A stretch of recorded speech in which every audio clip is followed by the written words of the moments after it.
So what is going on, guys? I am BlackOpsAmazing. Welcome yourselves back to another zombies questions video, and today I have taken your guys' questions from the comment section below and decided to do my best to answer them for you guys in today's video. If there's anything you're wondering, any questions you have about the zombie story, leave them in the comments and hopefully I can pick them to answer them in the next video for you guys. As always, if you enjoy, a like rating would be very much appreciated. Make sure you are subscribed to stay up to date with the latest zombies videos on the channel, and of course, when you're ready, let's do this. So the first question today comes from Faris112. Best one, I think that's your name, but this person says, I want to ask you, how did the Shadow Man be Dr. Monty's friend if he was evil? So I believe you're asking me, how was Dr. Monty and the Shadow Man friends if they are totally the opposite? Dr. Monty is good and the Shadow Man is evil. How at one point were both of these characters friends? Well, first off, if you didn't know, he's right. In the very beginning, a long time ago, Dr. Monty and the Shadow Man were very good friends. In a Wisp in Revelations, Dr. Monty said this. Now here's the thing. I knew a bloke, and I'm talking way back. He was the sweetest, most charming individual you could ever wish to meet. He was funny too. We used to have such a good old laugh together. Honestly, my sides hurt thinking about it. He was my friend. He was my best friend. And then the Apothecons got hold of him. Since then, he's pretty much acted as their agent, zipping around the galaxy. Wait, I keep changing it, don't I? Which do you prefer, universe, multiverse, omni-fucking-verse? Oh, it doesn't really fucking matter, does it? Yeah, let's get on with it. Short version is, he's no longer sweet, charming, or funny. He's what brought them here, when he escaped the key. So he said, here's the thing, I knew a bloke and I'm talking way back. He was the sweetest, most charming individual you could ever wish to meet. He was funny too. We used to have a good laugh together. Honestly, my sides hurt even thinking about it. He was my friend. He was my best friend. He's talking about the Shadow Man. Then he goes on to say that was until one day the Apothecons got a hold of him. Since then, he's been pretty much acting as their agent, zipping around the galaxy, doing things for them. The short version is, he's no longer sweet, charming, or funny. So as you see, Dr. Monty used to be very good friends with the Shadow Man. But what happened? Well, in the beginning, millenniums of years ago, before the creation of planets, universes, Earth, humanity, in the very beginning, there was only the Ether and the Keepers. Among them were two individuals, two beings known as Dr. Monty and the Shadow Man. And these two were very good friends. Since these were the only two beings that existed alongside the Keeper and the Ethers, the Shadow Man and Monty were not only best friends, but since they're the only two beings that existed, they were the only two friends at that time. And then soon enough, Dr. Monty began to create life. He created Earth, planets, different universes, humanity, and soon enough, as we know, some of the Keepers that existed at that time then begin to experiment with the Dark Ether. The Keepers began to experiment with it, and soon enough, the Dark Ether began to corrupt and corrode their souls. Among them was the Shadow Man. Not only did the Dark Ether infect the minds of the Keepers, turning them to corrupted Keepers and eventually Apothecons, the Shadow Man experimented with the Dark Ether as well, and so it corrupted his soul, turning him evil along with the corrupted Keepers. The Shadow Man from then served as a servant for the Apothecons. And then, as we know, just to give you the short version, the Keepers and the Apothecons end up fighting between each other, and eventually the Apothecons are defeated and banished to the Dark Ether. So to answer your question, the Shadow Man in the very beginning was good. Along with Dr. Monty, they were friends. That was until one day the Keepers began to experiment with the Dark Ether. It infected their minds, it infected their souls, and along with this, it also infected the soul of the Shadow Man, hence turning him evil. The next question comes from Deadpan Creature, and he says, do a video on Samantha's mum. She's dead.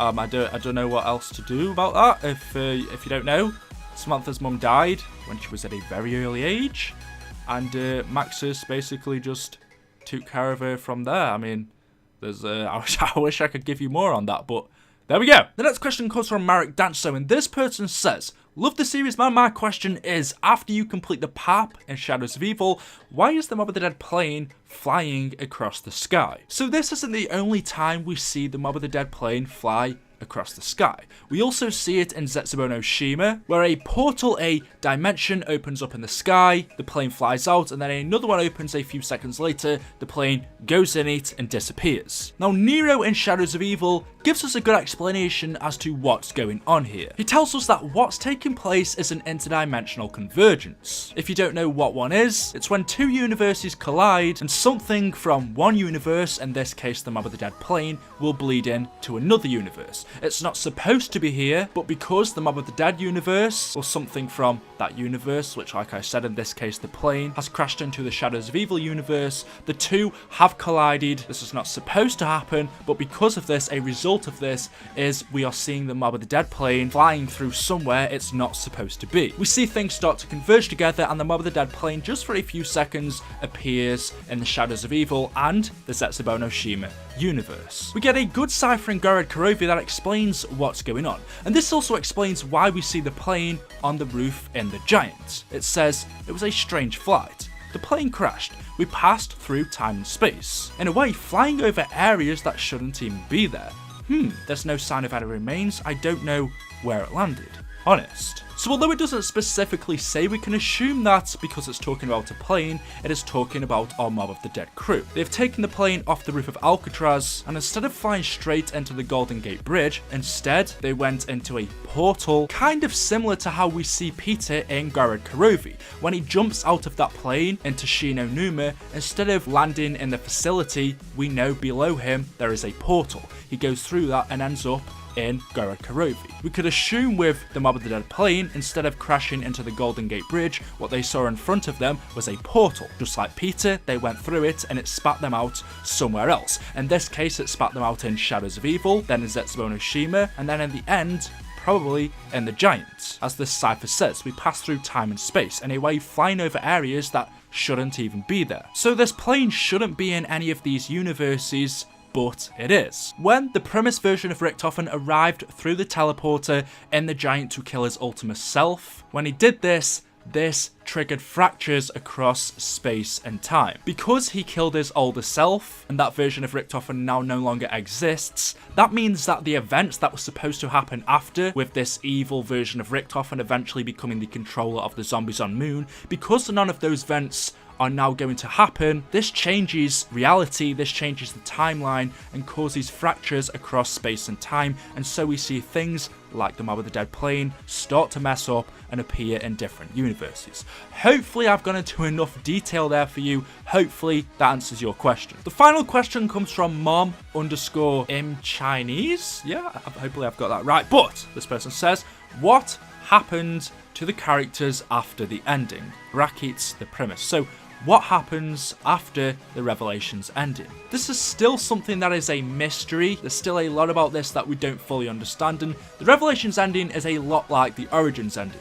When that first came out, everyone was confused. In fact, a lot of people hated it for the reason that we didn't understand what was going on. Everyone thought that the Origins ending meant something totally different to what we know it means now. A lot of people thought it meant the whole zombie storyline was a game made up in the heads of these two children, Samantha and Eddie. As we know now, it's not.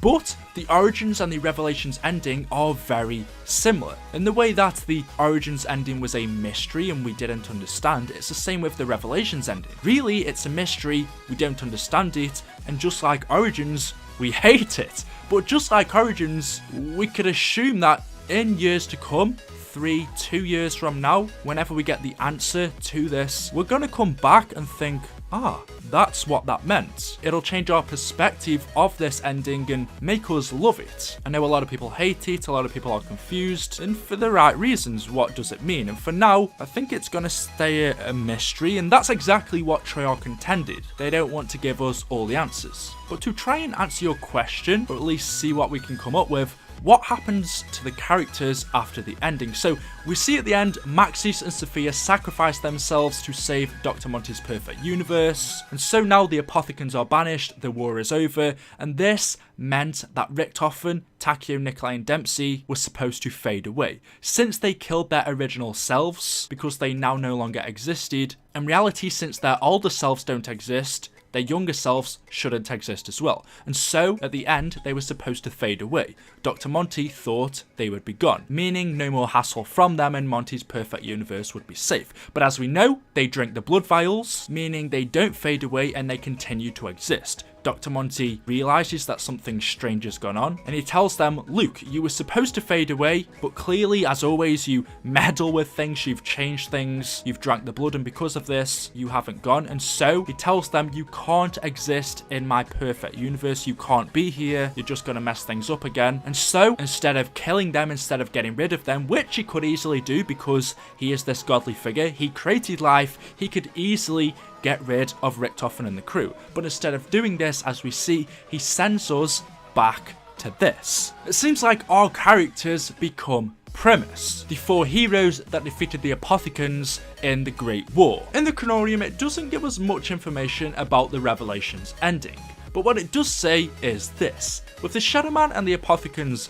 vanquished, Monty discovers that Primis has consumed the blood of souls from dimensions that no longer exist. The paradox must be resolved. That is literally all it says. They become the characters that defeated the Apothecans during the Great War in 1299. We see this scene of our characters standing on the mound, waving their elemental staffs in the air. We can assume this is after they've just defeated the Apothecans, and the people who fought in this war alongside the Keeper and Primis to defeat the Apothecans are bowing down to them. Since they basically saved them, since these 4 heroes helped get rid of the Apothecans, the people of this kingdom are bowing down to them, seeing them as these godly figures. And as we know, in the original timeline, Primis, after defeating the Apothecans, told the Wolf King to build his castle on this very hill where they were defeated, which is Dreisendrache, and then they were gone, never to be seen from again. So to answer your question, what happened to the characters after the ending? Well, it seems like they became Primis, the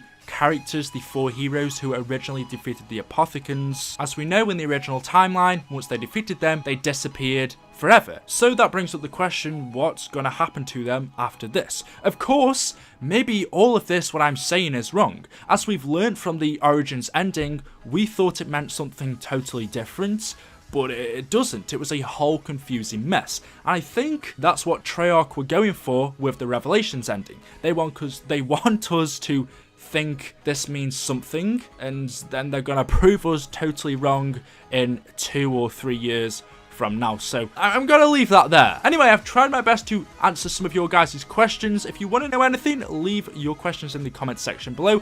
Hopefully you've enjoyed the video, hopefully you found out something new. If you have a like rating, as always, would be very much appreciated. Make sure you are subscribed for more zombies videos on the channel, and of course I will see you all in the next video. Thank you for watching, and until next time, goodbye.